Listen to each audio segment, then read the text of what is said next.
Good morning. Today I'm going to show you how to make my whipped shortbread fingers. I'm going to start out with a cup of butter.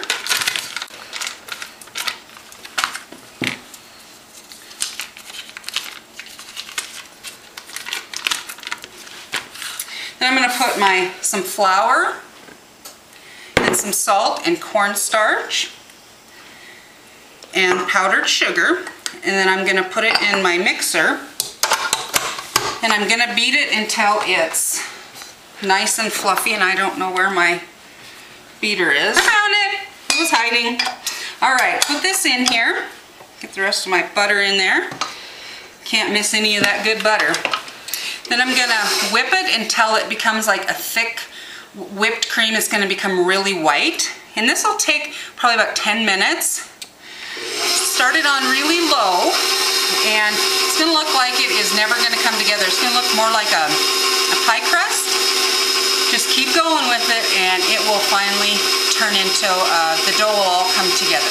So I'm going to turn it on high and get it whipped. Just wanted to show you what it looks like when it's starting to come together. Then I will continue to whip it, and then it will get light and white. All right, we are done beating it. As you can see, it looks white and really fluffy. So I'm going to take my spatula and scrape off my beater.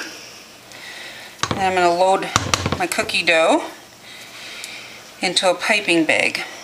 Now don't panic if you don't have a piping bag, because I have used like gallon-sized storage containers, the plastic ones that have a zipper on them, usually works the best. And then I have a really large star tip at the end, just to give it a texture. But then again, if you don't want to do that, you can just use a cookie scoop and just make regular cookies. So I'm just going to pipe these out. You can do them any size you want. I'm just going to make small ones so that you can have 2 or 3 of these instead of just one. Because, you know, one, it just doesn't work. Try to make them all the same size so that when we make our sandwiches, you can match both sides together. And we'll want to bake these at 350 degrees for approximately 10 to 15 minutes, and just the very bottom of them is going to be browned. You don't want the whole cookie browned. So I will finish piping these out, and then we will put them in the oven. Okay, we're going to put them in the oven. We got our pans loaded. Got my oven set at 350 degrees. I'm going to load up both racks. Set our timer. You might want to switch the sheets around so that the top and the bottom cook evenly. I'm seeing about 15 minutes. Okay, our timer just rang. Can check our cookies out. Yep, they're just browned on the bottom. So I'm going to take them out, turn my oven off. Always forget to do that. Then I'm just going to let them cool on the cookie sheet. I've tried taking them off and putting them on the cookie rack, but they seem to break because they are so tender. So I just cool them here. I'm going to get my frosting started so that when they're cool, everything is ready to go. Okay, for my orange frosting, I'm going to use some butter, 4 ounces of Philadelphia cream cheese. I'm going to beat that for just a second. And then I'm going to add in a tablespoon of orange zest.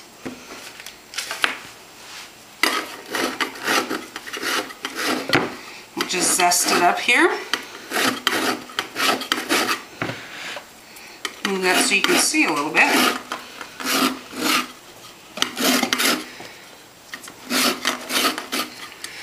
That looks pretty close to a tablespoon. We'll measure it.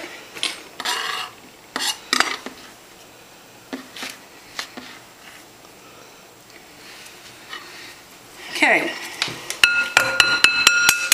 I'm going to add in my powdered sugar and my salt. And I'm going to beat it, and then I'm going to add some cream in it to make it a little bit fluffier. That is just on high. We're gonna have powdered sugar everywhere.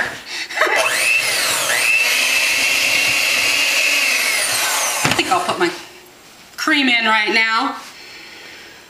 I'll try to reduce some of the mess, which I'm very good at making.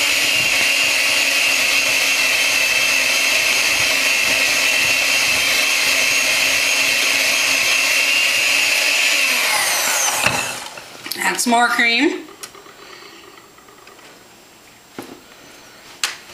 This is definitely going to take a minute or two. And now we can kick it into higher gear, maybe. Better add the rest of our cream, I guess. Before you probably have powdered sugar and cream all over you too.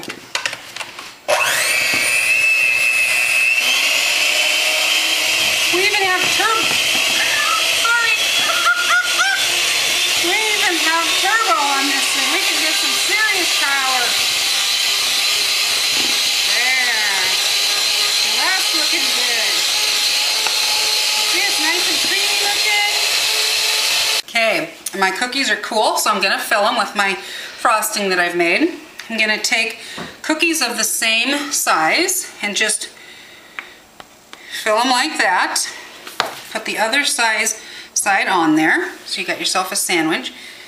And then I'm going to dip them in some melted semi-sweet chocolate. Then I'm going to dip them in chopped pecans.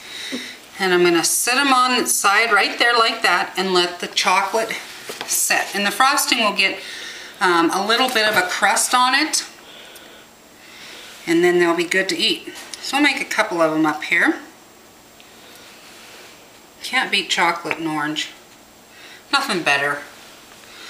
Alright, we'll do one more. If you don't have a big tip like I have here, you can just use a frosting knife. That will work just as well. Alright, one more dunk. Put the pecans on here. And you can either put them in the refrigerator if you want to chill them, or just let them sit out until the chocolate's set. But I'm just going to put them out here on my plate.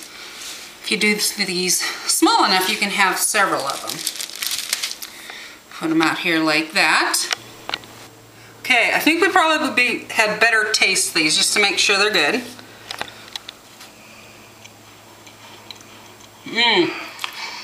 The orange with the chocolate and the pecans, super good. Word of warning, do not huff while you're taking a bite of that. Cookie does not feel good going down. Thank you for watching. I hope you try my recipe.